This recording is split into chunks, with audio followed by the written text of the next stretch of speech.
Ravinder Reddy, Vande Mataram foundation జిల్లా కోఆర్డినేటర్ను. మహబూబ్నగర్లో గౌరవ MLA ప్రభుత్వ ఎన్ఎం శ్రీనివాసరెడ్డి గారు చేపట్టినటువంటి మహబూబ్నగర్ ఫస్ట్ కార్యక్రమాలలో విద్య కూడా ఒక అంశంగా తీసుకున్నాడు. గత సంవత్సరం 30 పాఠశాలలో 100% కార్యక్రమాన్ని నిర్వహించడం జరిగింది. దానికి తోడ్పాటుగా వందే మాతరం ఫౌండేషన్ పనిచేసింది. ఇంతకుముందు గతంలో మన మనోహర్ గారు చెప్పిన విధంగా 100% కార్యక్రమంలో 30 పాఠశాలల ఫలితాలు అద్భుతంగా రావడంతో ఈసారి 100 పాఠశాలలో 100% కార్యక్రమాలు నిర్వహించాలనుకున్నారు. మా వాలంటీర్లు అక్కడున్న విద్యార్థులకు మార్నింగ్ ఈవినింగ్ టైం చదివించి వాళ్ళను చదువులో ఇంట్రెస్ట్గా ముందరికి తీసుకురావడానికి, హాజరు శాతం పెంచడానికి, అదేవిధంగా వాళ్ళని పాఠశాలకు రెగ్యులర్గా వచ్చే విధంగా తయారు చేయడానికి, వాళ్ళకున్న డౌట్స్ని తీర్చడానికి వాళ్ళు పనిచేస్తారు. లాస్ట్ టైం ఎన్ఎంఎంఎస్లో కానీ ఎస్ఎస్సి క్యాంపుల్లో కానీ మంచి రిజల్ట్స్ రావడం ద్వారా ఈసారి 100 పాఠశాలలు తీసుకుని పాలమూరును ముందంజలో ఉంచాలి, పాలమూరును మొదటి స్థానంలో ఉంచాలని మహబూబ్నగర్ ఫస్ట్ అనే కేంద్రం ద్వారా జరుగుతున్న ఈ సేవా కార్యక్రమాలకు వందే మాతరం ఫౌండేషన్ తరఫున ఎమ్మెల్యే గారికి ధన్యవాదాలు తెలియజేస్తున్నాను.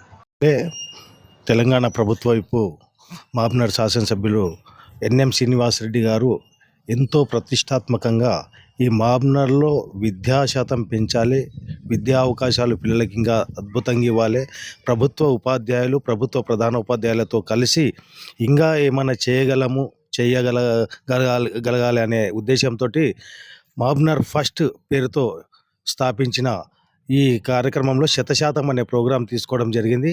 ఇది పోయిన అకాడమిక్ ఇయర్లో 30 స్కూళ్లను ఎంపిక చేసుకొని 34 వాలంటీర్లను నియమించడం జరిగింది. ఈ వాలంటీర్ల ద్వారా మేము ఎన్ఎంఎంఎస్ క్యాంప్ కానీ ఎస్ఎస్సి క్యాంప్ కానీ పెట్టడంతో ఈసారి అద్భుతమైన ఎన్ఎంఎంఎస్ రిజల్ట్ వచ్చింది మాకి. అదేవిధంగా IIITలో అద్భుతంగా ఎన్నడూ లేని విధంగా సీట్లు సాధించడం జరిగింది. దాన్ని కొనసాగింపు చర్యగా ఈ సంవత్సరం 100 స్కూళ్ళు తీసుకోవాలని అనుకున్నారు. ఈ 100 స్కూళ్ళ కొరకు మేము నోటిఫికేషన్ వేస్తే దాదాపు 400 మంది విద్యార్థులు ఇవాళ అప్లికేషన్ చేశారు. వాళ్ళని అందరినీ మేము స్క్రీనింగ్ టెస్ట్ పెడుతున్నాం. ఇవాళ ఈ స్క్రీనింగ్ టెస్ట్లో ఉత్తీర్ణ అయిన వాళ్ళని మళ్ళీ ఒకసారి ఇంటర్వ్యూ చేసి దాని తర్వాత విద్యా వాలంటీర్లుగా 100 స్కూళ్ళకు ఏర్పాటు చేస్తాం. రవీంద్ర సార్.